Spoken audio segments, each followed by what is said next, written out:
Rocío, ay mi Rocío, Manoito de... Durante décadas, millones de españoles han tarareado las mismas melodías, sin hacerse nunca una pregunta incómoda. ¿A quién molestaba realmente el éxito de Manolo Escobar?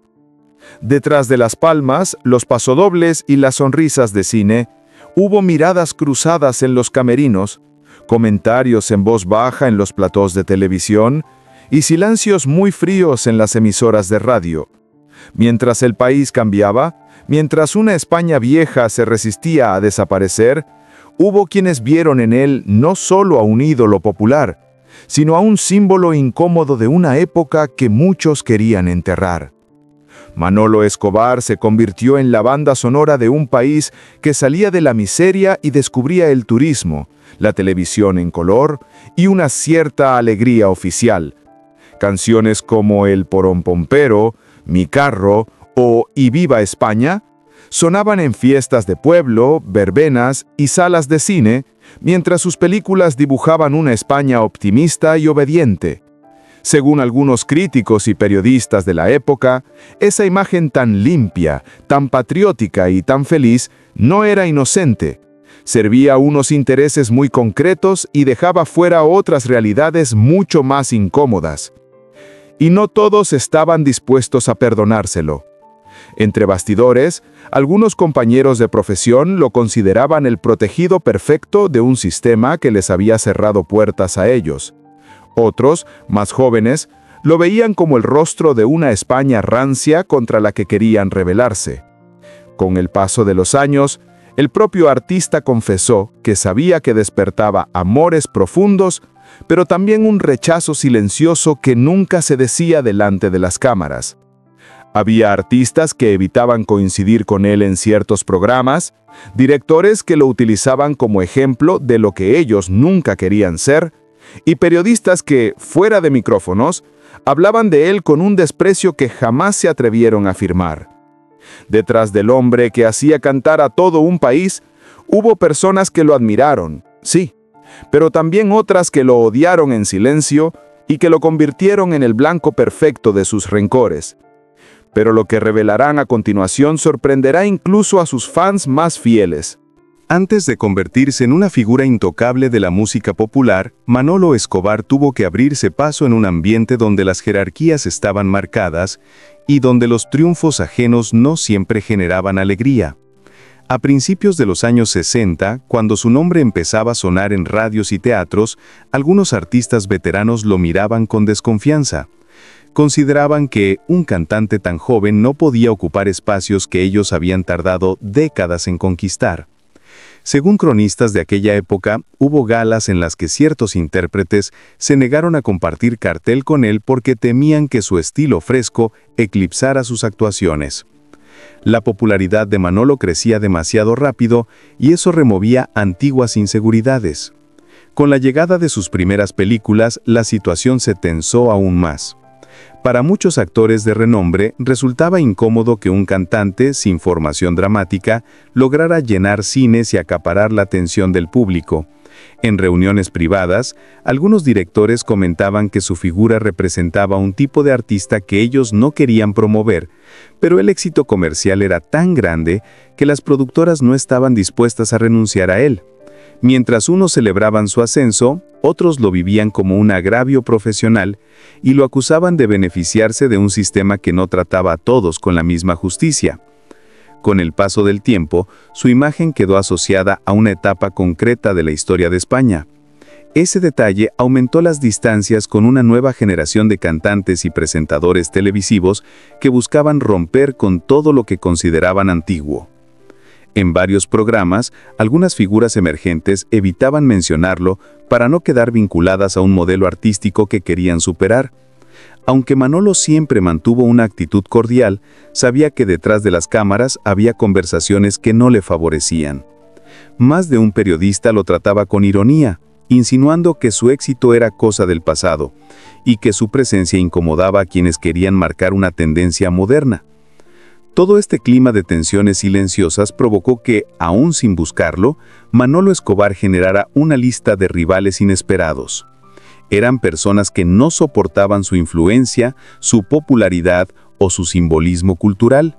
Fue en ese contexto donde surgió el primer gran enemigo de su carrera, alguien que durante años cuestionó su legitimidad y lo convirtió en el blanco de numerosas críticas. El primer gran enemigo en la carrera de Manolo Escobar surgió en un momento en el que su popularidad parecía no tener límites. Se trataba de un cantante reconocido dentro del ámbito de la copla y los escenarios tradicionales, alguien que durante años había sido considerado una figura establecida y casi intocable. La aparición de Manolo, con un estilo más directo, alegre y cercano al público popular, alteró por completo el equilibrio. Según varios testimonios de la época, este artista consideraba que Manolo no era un intérprete puro, que no respetaba ciertos códigos del género y que aprovechaba un momento histórico en el que las melodías fácil de recordar conquistaban con más rapidez al gran público. Los roces comenzaron en programas de radio, donde este rival lanzaba indirectas que todos entendían. Comentaba que algunos cantantes se fabricaban éxitos vacíos o que vivían gracias a canciones de feria, frases que para muchos eran ataques frontales a Manolo. Hubo incluso ocasiones en las que rechazó actuar en los mismos festivales, alegando incompatibilidad de estilos, aunque en realidad temía quedar relegado frente al carisma que Manolo despertaba entre la gente. La prensa recogía discretamente estas tensiones, pero nunca las convertía en titulares abiertos. Era un conflicto conocido, pero siempre contado a media voz. El punto más tenso llegó cuando ambos coincidieron en un evento benéfico televisado. Según relatan algunos técnicos que estuvieron presentes, el rival llegó a cuestionar delante de varios invitados que Manolo no representaba el verdadero espíritu de la música española. A partir de ese día, la relación quedó rota para siempre. Cada vez que surgía la oportunidad, este enemigo alimentaba una narrativa en la que insinuaba que Manolo había triunfado gracias a factores externos y no por mérito propio. A pesar de su actitud siempre amable, Manolo era consciente del desprecio. Sabía que detrás de esa sonrisa forzada se escondía un resentimiento profundo. Un sentimiento alimentado durante años por celos profesionales y por el temor de perder un lugar que consideraba suyo.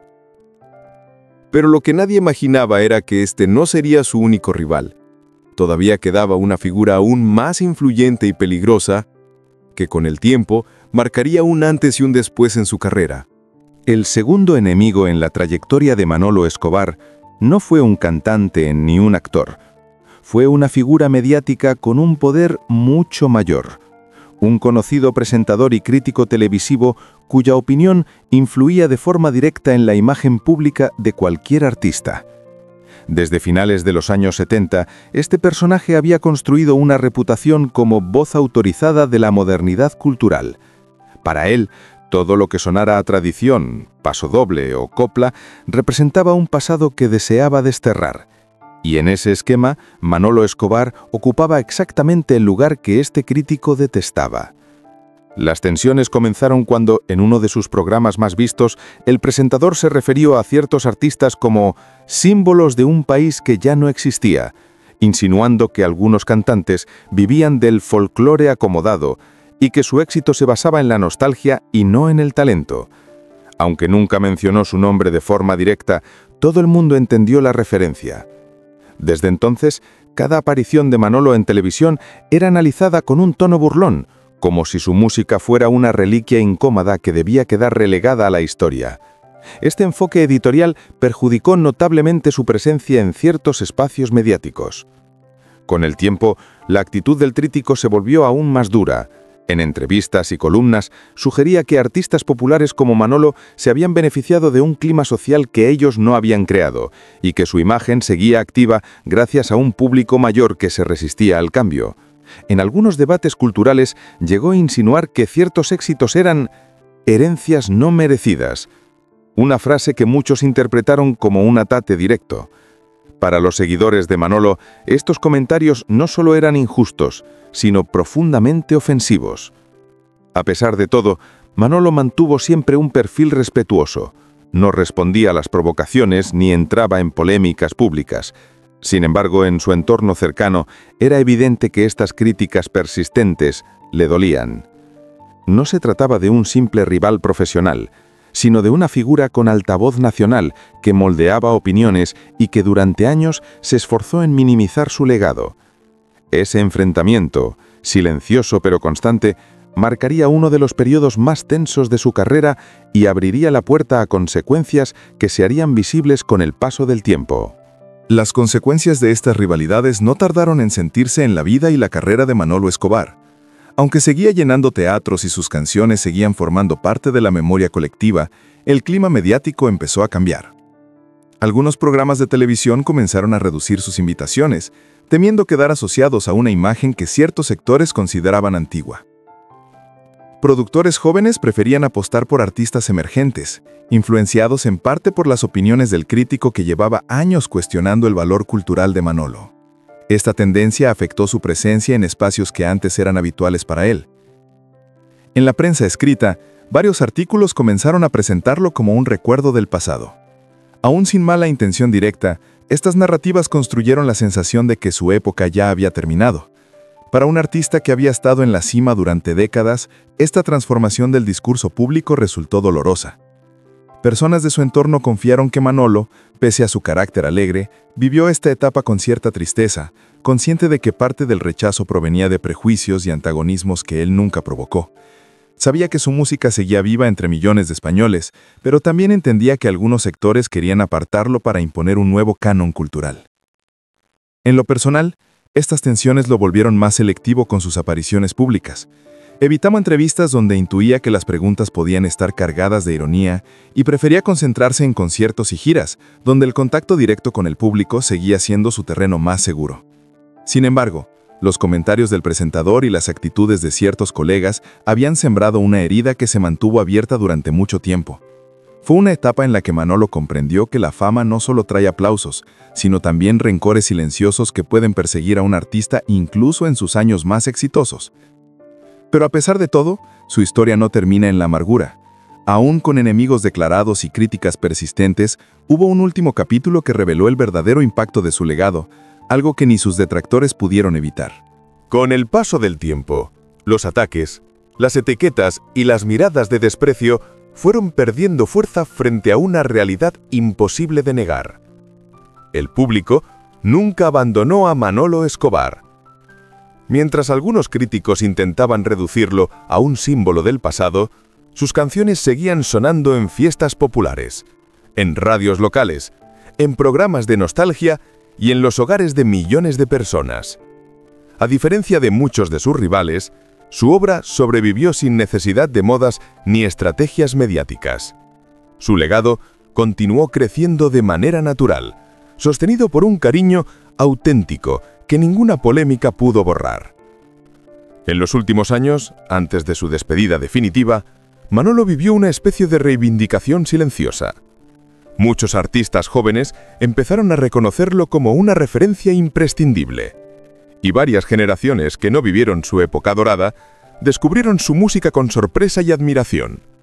Incluso algunos de sus antiguos detractores suavizaron sus posturas, comprendiendo que su figura había trascendido cualquier contexto político o estilístico. Manolo se convirtió en algo más que un cantante, en un símbolo cultural profundamente arraigado en la identidad española. Al final, la historia demuestra que el tiempo siempre pone cada pieza en su lugar. Sus enemigos, por muy influyentes que fueran, no lograron borrar su huella. Manolo Escobar superó críticas, desprecios y rivalidades sin recurrir al conflicto. Triunfó a su manera, con trabajo, cercanía y una autenticidad que ni sus peores adversarios pudieron negar. Su historia nos recuerda que detrás de cada ídolo existen heridas ocultas, pero también una fortaleza capaz de resistir cualquier sombra.